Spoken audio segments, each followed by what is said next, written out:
What's up guys, welcome to your 21st 3D Studio Max tutorial, and in this tutorial we're going to be getting into the good stuff. I'm talking about animation. So we're going to be learning how to create movies, making things move around automatically, and what we're going to be going over is something called keyframe animation. Now, if you're familiar with movies or anything like that, you know that each kind of movie is made up just of a bunch of still pictures, and they're like slightly different from each other, and when you put them all together and look at them real quick, it creates the appearance of motion. So those still pictures are called frames, and what we're going to be working with is keyframes.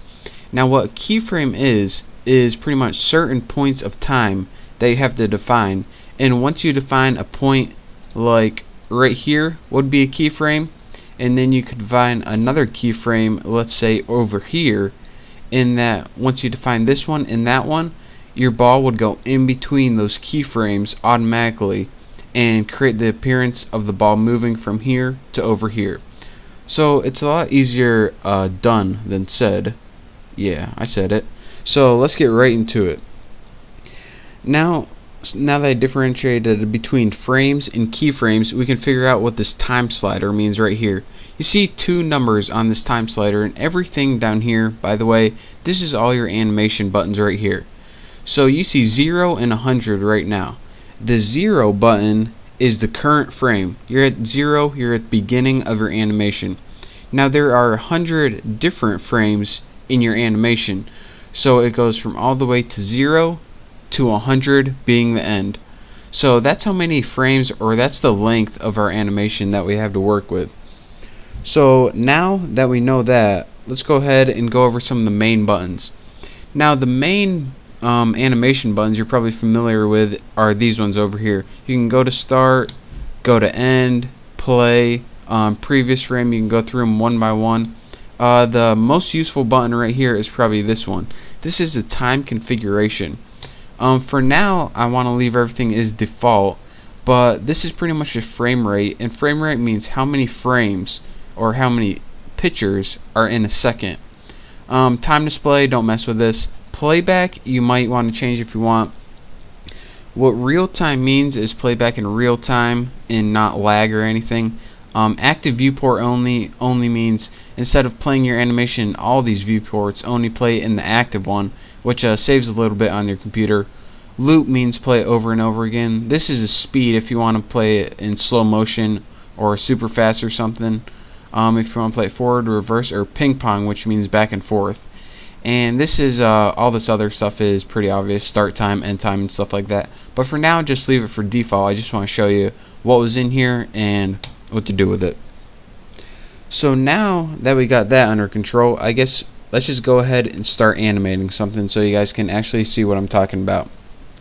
Now there are two different types, or two different main ways you can animate, and that's auto key and set key.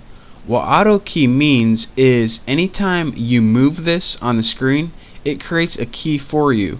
What set key means, it gives you a little more control, and what this means is anytime you have set key selected and you want to make a keyframe, you have to click this little key right here, and that'll set a key for you. So we're going to be we'll probably only be doing one in this tutorial, but we'll do both if we have time. So let's go ahead and click auto key and make sure you're at 0, 100. So now once you click auto key and move this anywhere on the screen, a key is created. And now if you go ahead and go to, I don't know, 15 and move this over here, you'll see that another key is created. So now we have a key between 0 and 15. So now let's go ahead and move this somewhere like to 55 and move it back here and up a little bit. And then we'll move it to 90 and we'll move it down over here, and we'll also move it down a little bit. So now our ball has 4 keyframes, one at 0, one at 15, one at 55, one at 90. And from 90 to 100 it doesn't do anything, it just stops for a little bit. So now we have 4 little checkpoints that our ball has to check in with. So it goes from, well, let's just play it and I'll show you. So now our ball goes from there to there to there to there, and it checks in with all those keyframes that we selected. So keyframes, as you can see, are pretty much points that we want the ball to hit in those periods of time. So now, if we want to stop this, just go ahead and click pause. And now, to get rid of our keyframes, for now, let's just highlight them and delete them, and also delete this first one. And now, let's work instead of auto key with set key. So go ahead and click set key, and now you can see that set key is red. And set key is a little bit different. Now, let's go ahead and back to 0, and go ahead and move this ball to far away. Well, you can move anywhere you want, it doesn't really matter. Now anytime you click set key, you have to set your keyframes manually. So go ahead and at 0th frame, go ahead and hit this key button. That's going to set a keyframe.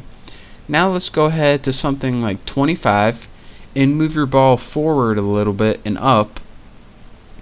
And now, as you can see, unlike auto key, it doesn't create a keyframe automatically. With set key, we have to click this set key again, and that's going to create a keyframe. So now let's go ahead and move to 50, and we can bring that a little bit closer and down, and why not move it over a little bit,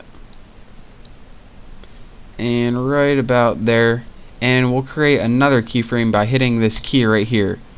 And at 75, or actually we'll put it like 90 for the end of our animation, we'll just go ahead and move our ball over here and, I don't know, up a little bit, and set our key.